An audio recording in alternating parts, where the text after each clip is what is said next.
نحمده ونصلي على رسوله الكريم اما بعد فاعوذ بالله من الشيطان الرجيم بسم الله الرحمن الرحيم افمن زين له سوء عمله فرآه حسنا فإن الله يضل من يشاء ويهدي من يشاء فلا تذهب نفسك عليهم حسرات ان اللہ علیم بما یصنعون صدق اللہ العظیم۔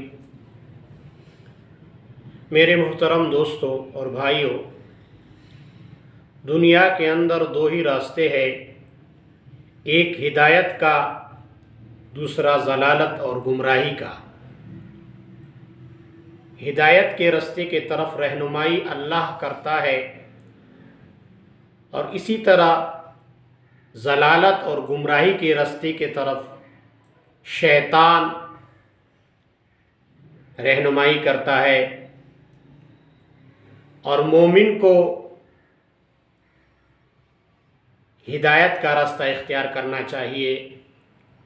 اور اسی طرح اس دنیا میں انسان رہتا ہے، وہ چاہتا ہے کہ میں عزت کے ساتھ رہوں اور عزت والا بن جاؤں، تو اس کو چاہیے وہ اللہ کی اطاعت کرے، کیونکہ ساری ہی عزت اللہ ہی کے لیے ہے۔ تو جو اللہ کی اطاعت کرے، اچھے اعمال کرے، تو اللہ تعالیٰ اس کو دنیا آخرت میں بھی عزت عطا کرے گا، اور حقیقی عزت اللہ کی بندگی میں ہے۔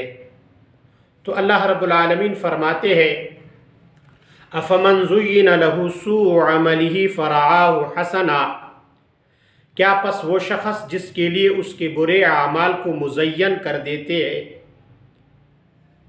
فرآہ حسنا، افمن زین لہ سوء عملہ فرآہ حسنا، پس وہ برا عمل اس کو اچھا لگتا ہے۔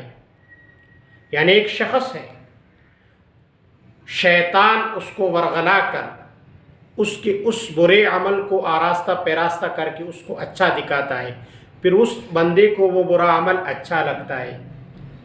وہ شخص اور نیک شخص ایک جیسا نہیں ہو سکتا۔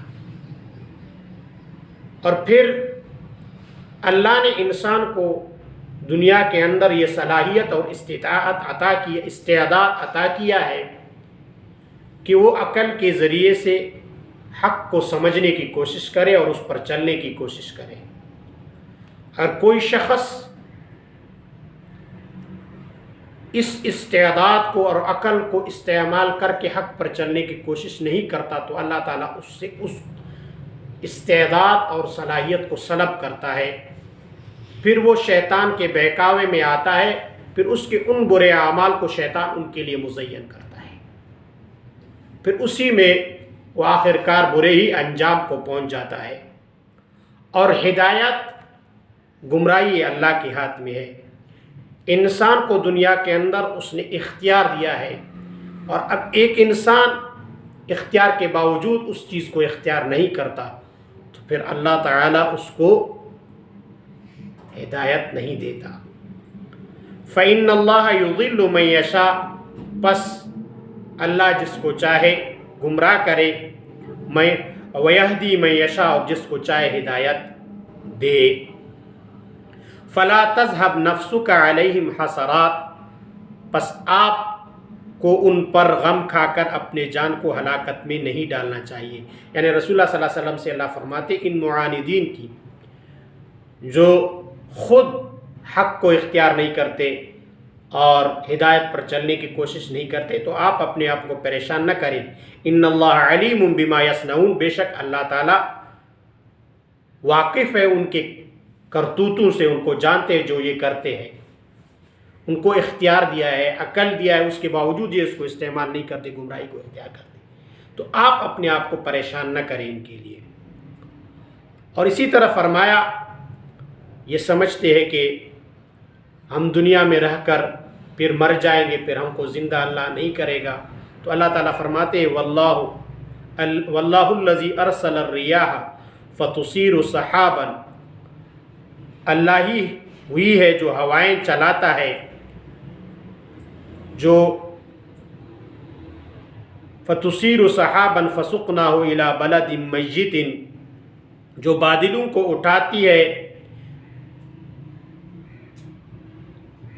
اور ان کو خشک زمین کی طرف لے جاتے ہیں۔ فَسُقْنَاهُ إِلَى بَلَدٍ مَيِّتٍ،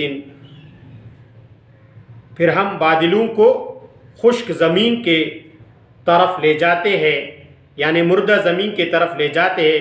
فَأَحْيَيْنَا بِهِ الْأَرْضَ بَعْدَ مَوْتِهَا، پھر اسی کے ذریعے سے ہم مردہ زمین کو زندہ کرتے ہیں۔ قحط سالی سے زمین مردہ ہو جاتا ہے، بالکل جب ہوا چلتی ہے تو خاک اڑ جاتی ہے اور کچھ نہیں ہوتا، پھر بارش آ کر برستا ہے۔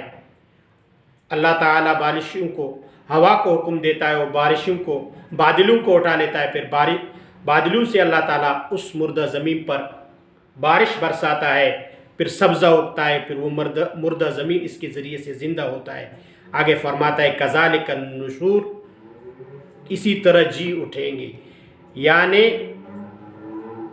جو اب دنیا کے اندر ہے وہ سمجھتے ہیں کہ ہم مر کر پھر نہیں اٹھیں گے۔ اللہ تعالیٰ فرماتے ہیں جس طرح میں مردے زمین کو بارش کے ذریعے سے زندہ کرتا ہوں، اسی طرح وہ انسان جو دنیا کے اندر ہے ان کو موت دوں گا، پھر قیامت کو ان کو زندہ کروں گا، یعنی حشر ہوگا، محشر کا میدان، پھر میں ان کو زندہ کر دوں گا، ان کے اعمال کا بدلہ ان کو دوں گا۔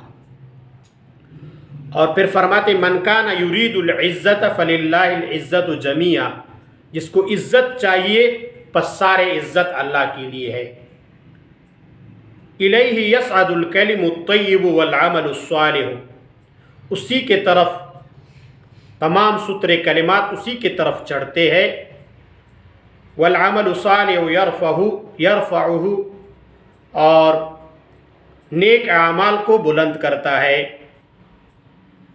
صاف ستھرے کلمے سے مراد ذکر، تسبیح، نصیحت، تلاوت، امر بالمعروف نہی عن المنکر، اور اسی طرح عمل صالح کے ذریعے سے اگر آپ عمل کرو گے تو وہ اس کو اٹھاتے ہیں اللہ کی طرف، یا اللہ ان کو اٹھا لیتا ہے۔ یا صرف یہ کہ صرف نیک بات نہیں، صاف ستھرے بات نہیں، بلکہ اس کے ساتھ نیک اعمال کی بھی ضرورت ہے۔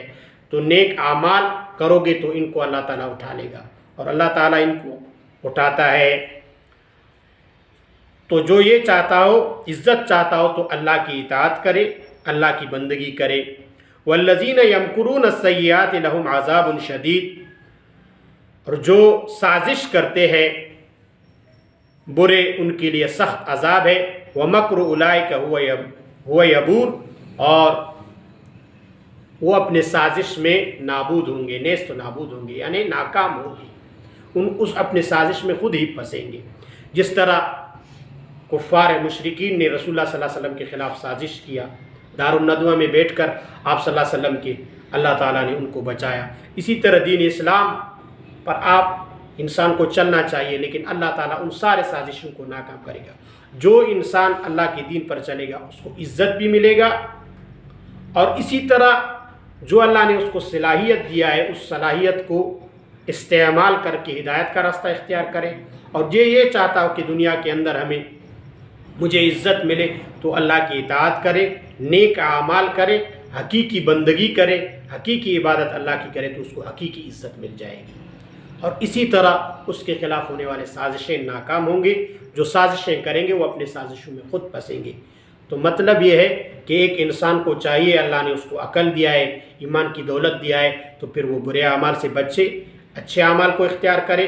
اور اسی طرح جو یہ چاہتا ہو اور پھر دل میں یہ لائے کہ دنیا کے اندر اللہ تعالیٰ نے مجھے پیدا کیا ہے، پھر مجھے موت دے گا، پھر مجھے زندہ کرے گا، اور اسی طرح اگر وہ چاہتا ہے کہ مجھے دنیا آخرت کی عزت ملے تو وہ اللہ کی اطاعت کرے اور نیک اعمال کرے، اس کو دنیا اور آخرت میں عزت ملے گا، کیونکہ عزت اللہ ہی کے لیے ہے۔ فَلِلَّهِ الْعِزَّةُ جَمِيعًا۔ اور اسی طرح وہ دین پر عمل کرے، ان کے خلاف جتنے سازشیں ہوں گے وہ ناکام ہوں گے۔ اللہ تعالیٰ ہمیں عمل کرنے کی توفیق عطا فرمائے۔ وآخر دعوانا الحمد للہ۔